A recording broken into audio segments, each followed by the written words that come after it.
तपाईं अहिले हेर्दै हुनुहुन्छ यावत खबर युट्युब च्यानल। सधैँका लागि सबैका लागि। आदरणीय दर्शकवृन्द नमस्कार। यावत खबरमा यहाँलाई हार्दिक स्वागत गर्छु। म मधुसूदन घिमिरे। आज 2078 साल भाद्र कृष्ण पक्षको अमावस्या तिथि। आज कुशे औँसी। आज पिताको मुख हेर्ने दिन। यस अवसरमा म सम्पूर्ण पिताहरूलाई हार्दिक नमन व्यक्त गर्दछु। धरतीमै छ सबै चिज खोजे मिल्छ घरी घरी, धरतीमै छ सबै चिज खोजे मिल्छ घरी घरी, तर जन्म दिने आमा पाइँदैन कसै गरी, तर जन्म दिने पिता पाइँदैन कसै गरी। वास्तवमा हामीलाई जन्म दिने माता पितालाई एकपटक गुमायौं भने लाखौं करोडौं रुपैयाँ खर्च गरे तापनि हामीले गुमाएका ती माता पितालाई कहिल्यै पनि फेरि प्राप्त गर्न सक्दैनौं। त्यसैले सच्चा सन्ततिको जिम्मेवारी भनेको वर्षमा एक दिन मात्र मिठो खुवाउने होइन दर्शकवृन्द, बाँचुन्जेल हरेक दिन सम्मानपूर्वक मिठो मसिनो जे छ त्यो खुवाएर माता पिताको आज्ञा पालन गर्नु नै एउटा सच्चा सन्ततिको धर्म हो जस्तो लाग्छ मलाई दर्शकवृन्द। त्यसैले आज मैले पिताको मुख हेर्ने दिनको अवसर पारी जन्म दिने आमालाई सम्मान गर्दै बुवा सम्बन्धी एउटा कविता वाचन गर्न लागिरहेको छु। हुन त यो कविता मैले सामाजिक सञ्जालहरूबाट प्राप्त गरेको हुँ। अफसोस म यसको सर्जकप्रति अनभिज्ञ छु दर्शकवृन्द, तर म यस कविताका सर्जकलाई हार्दिक सम्मान व्यक्त गर्दछु र यो कविता वाचन गर्ने अनुमति पनि म उहाँसँग माग्दछु। यो कविता मैले विभिन्न सामाजिक सञ्जालहरूबाट प्राप्त गरेको हुँ र मलाई यो कविताले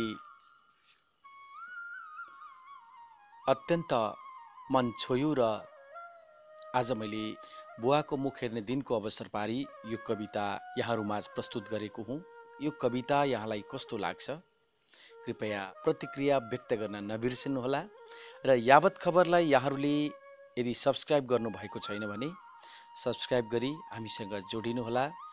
कविताको शीर्षक छ आमालाई धरती भन्नेहरूले बालाई कहिल्यै आकाश भनेनन्। मैले धेरै पढे आमाका वेदनाका कथाहरू, मैले धेरै पढे आमाका वेदनाका कथाहरू, तर कहिल्यै पढिन बाका अनुहारमा सलबलाएका दुःखका वक्र रेखाहरू। मैले धेरै पढे आमाका वेदनाका कथाहरू, तर कहिल्यै पढिन बाका अनुहारमा सलबलाएका दुःखका वक्र रेखाहरू। धेरै पटक कविहरूले आमाकै तारिफमा कविता कोरे, धेरै पटक कविहरूले आमाकै तारिफमा कविता कोरे, आमाकै गीतमा सङ्गीत भरे। आमालाई धरती भन्नेहरूले बालाई कहिल्यै आकाश भनेनन्, आमालाई धरती भन्नेहरूले बालाई कहिल्यै आकाश भनेनन्, र त बा सधैँ ओझेल परे। बारीको डिलमा चुपचाप ठिङ्ग उभिएको बुढो रुख झैँ, बारीको डिलमा चुपचाप ठिङ्ग उभिएको बुढो रुख झैँ बा कहिल्यै उभिएनन्, भन्ज्याङको चौतारी झैँ ढसमस्स बसेनन् बा कहिल्यै। बारीको डिलमा चुपचाप ठिङ्ग उभिएको बुढो रुख झैँ बा कहिल्यै उभिएनन्, भन्ज्याङको चौतारी झैँ ढसमस्स बसेनन् बा कहिल्यै। बा त हाम्रो अँधेरो मेटाउन मैनबत्ती झैँ सधैँ जलिरहे, बा त हाम्रो अँधेरो मेटाउन मैनबत्ती झैँ सधैँ जलिरहे। हाम्रा खुसी समेट्न मनोरेल झैँ चलिरहे, जिन्दगी भर कुदिरहे थाकेर खुइँ नगरी सधैँ एक्लै कुदिरहे। हाम्रा खुसी समेट्न मनोरेल झैँ चलिरहे, जिन्दगी भर कुदिरहे थाकेर खुइँ नगरी सधैँ एक्लै कुदिरहे। त्यसैले त अग्लिँदैछ एक्लोपनको हिमाल, त्यसैले त अग्लिँदैछ एक्लोपनको हिमाल। बाको मनभित्र यतिखेर लम्पसार छ निरस जिन्दगी। त्यसैले त अग्लिँदैछ एक्लोपनको हिमाल। बाको मनभित्र यतिखेर लम्पसार छ निरस जिन्दगी। बाकै अघिल्तिर थिचिएर त्रासले सधैँ घुरिरहन्छ घ्वार घ्वार कुम्भकर्णको निद्रामा बाको अन्योल जिन्दगी। बाकै अघिल्तिर थिचिएर त्रासले सधैँ घुरिरहन्छ घ्वार घ्वार कुम्भकर्णको निद्रामा बाको अन्योल जिन्दगी।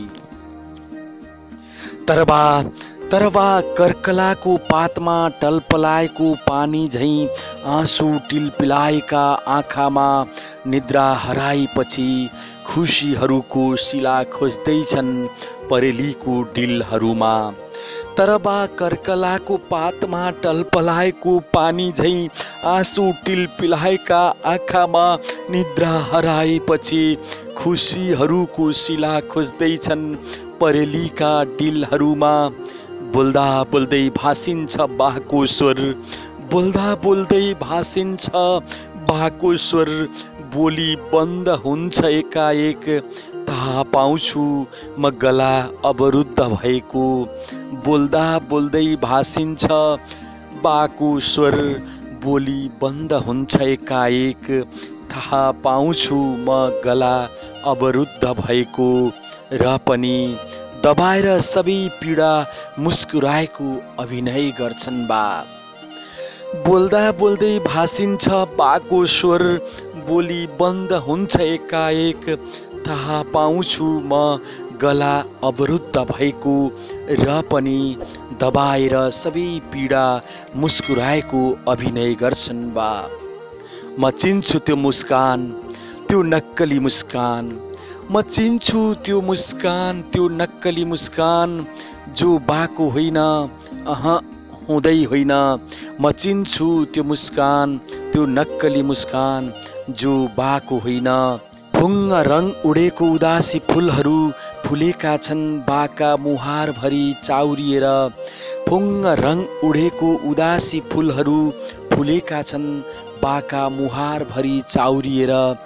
ग्राफ जस्ता गालाका रेखाहरू कतै एक धर्सो सन्तोष छैन।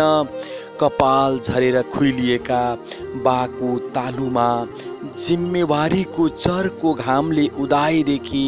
कपाल झरेर खुइलिएका बाको तालुमा जिम्मेवारीको चर्को घामले उदाएदेखि अस्थायीसम्म ठुङ्गिरहन्छ।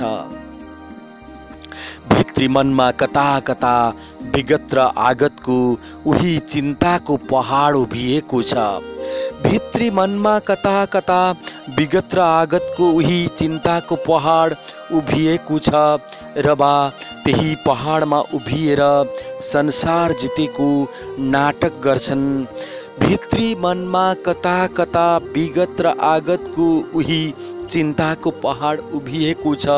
र बा त्यही पहाडमा उभिएर संसार जितेको नाटक गर्छन्। अनि बाँड्छन् हामीलाई पैँचो मागेका ती उधारा खुसीहरू। अनि बाँड्छन् हामीलाई पैँचो मागेका उधारा ती खुसीहरू।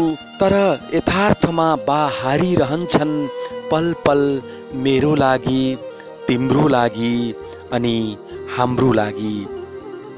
हो बा त्यही हरुवा हो जो सधैँ हारिरहन्छन्। हो बा त्यही हरुवा हो जो सधैँ हारिरहन्छन् केवल सन्तानको लागि, केवल सन्तानको लागि।